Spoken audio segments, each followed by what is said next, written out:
Můžeš.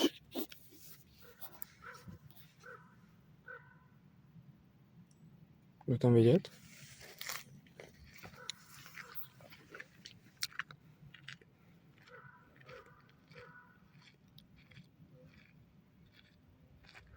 Takže čau. Takže čau. Dneska je 30. června, takže už je to zase nějaká doba od toho úvodního monologu, říká se tomu tak. Hej! Hej! Пошёл нахуй ty, блядь! Hej!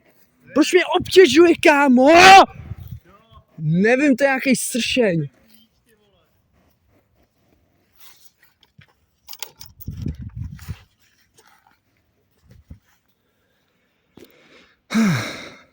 Takže, jak už jsem říkal, dneska je 30. června, už je to nějaká doba od toho úvodního monologu, nebo prologu, nebo... A řeknu vám tak nějak, co se bude dít. Je konec školního roku, je začátek prázdnin. Já jsem měl mít naplánovanou operaci na 22. srpna, ale naštěstí, ale díky bohu se mi podařilo to domluvit dřív a mám to už teď za týden, 6.7. Což znamená, že což je samozřejmě dobrá zpráva,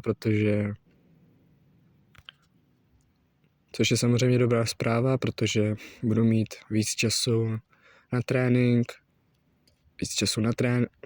což je samozřejmě dobrá zpráva. Sice mi to zkazí léto, ale aspoň budu mít větší čas na to zregenerovat na září zase. Co se týče trénování, tak ruku už tak nějak zvedat můžu. Samozřejmě ty dráty v tom pořád jako překážej, ale už se to tak nějak dá. Už dám dokonce i pár kliků, což jsem ještě nedávno nedal, kvůli té ruce. Takže trénujeme všechno, co se dá. Hodně běháme, teď jsem byl taky běhat. Teď jsme byli taky běhat. Hodně jedu komba na levou ruku, kopy, core, prostě všechno, co se dělat dá. Cyklosmrt.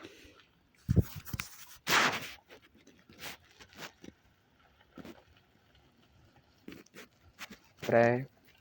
Čau. Díky.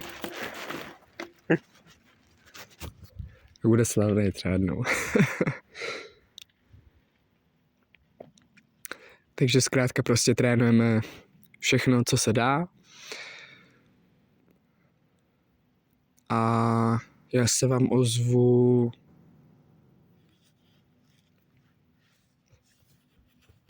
Co se týče toho zápasení, tak uvidíme. Já bych byl rád zpátky už třeba v říjnu, maximálně v listopadu. Uvidíme, jak bude rekonvalescence, ale samozřejmě udělám pro to maximum. Nebudeme mluvit o tom, že schazování do 70 nebude zrovna jednoduchý, ale to už je... Ale samozřejmě zvládneme všechno,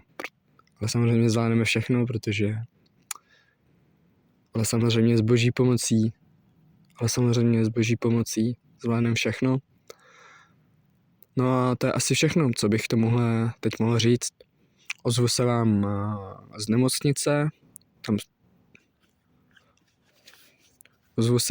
nemocnice, tam něco řeknu před operací, po operaci, co mi řeknou. A to je zatím celý. Tak díky. To je zatím celý. Mám teď poslední týden, kde budu moct ještě tak nějak jako naplno trénovat, dejme tomu. Co se týče toho běhání a levý ruky a cvičení a tak dále, takže tenhle týden bude tvrdý a pak zase nějaká doba a pak zase nějakou dobu budu muset být out, ale samozřejmě budu dělat všechno, co se dá a to je zatím celý. Takže se vám ozvu z nemocnice a zatím se mějte. Čus. Už můžeš!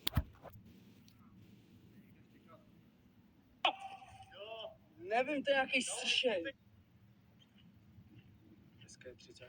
června, takže už je to zase nějaká doba od toho úvodního monologu, říká se tomu tak. Hej! Pошел нахуй ty vole. Hej! Proč mě obtěžuje, kámo? Nevím, to je nějaký sršej. Hej, on je na videu, ten týpek. Počkej, já jsem to nevyp, ty vole.